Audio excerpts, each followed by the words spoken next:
പുനലൂരിൽ നിയന്ത്രണം വിട്ട ബൈക്ക് മറിഞ്ഞ് പോളിടെക്നിക് വിദ്യാർത്ഥിക്ക് ദാരുണാന്ത്യം. പുനലൂർ മണിയാർ എരിച്ചിക്കൽ കിഴക്കേവിള വീട്ടിൽ മോഹനൻ ഷീബ ദമ്പതിമാരുടെ മകൻ 19-കാരനായ അശ്വിനാണ് മരിച്ചത്. ചൊവ്വാഴ്ച വൈകിട്ട് 6 മണിയോടെ തൊളിക്കോട് കേളങ്കാവ് റോഡിൽ കേളങ്കാവ് RPL മാനേജർ ബംഗ്ലാവിന് സമീപത്തായിരുന്നു അപകടം.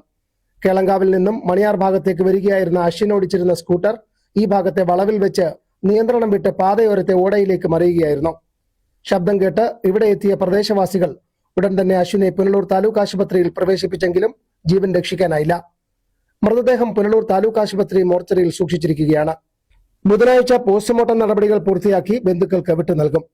തിരുവനന്തപുരത്ത് പോളിടെക്നിക് വിദ്യാർത്ഥിയായിരുന്നു അശ്വിൻ. ഒരു സഹോദരിയുണ്ട്. പിതാവ് മോഹനൻ വിദേശത്താണ്. 2 സ്കൂട്ടി അല്ല ഓവർ സ്പീഡിൽ വന്നിട്ട് നമ്മുടെ മാനേജർ ബംഗ്ലാവിന്റെ അവിടെ വെച്ച് ഒരു വണ്ടി തെന്നി മാറി പോസ്റ്റ് ഇടിച്ച്. ഞാൻ സൗണ്ട് കേട്ടാൽ ഞാൻ ബൈക്ക് എടുത്തുകൊണ്ട് വരുന്നത്. അന്ന് നോക്കിയപ്പോൾ ഒരു ചെറുക്കൻ ചാലി കിടക്കുക. പിന്നെ ഉടനെ മെമ്പറിനെ വിളിച്ച് ആംബുലൻസ് വിളിച്ച് അങ്ങനെ ഹോസ്പിറ്റലിൽ കൊണ്ടുവന്നപ്പോഴത്തേക്കും മരിച്ചു. Fox TV news, Punalur.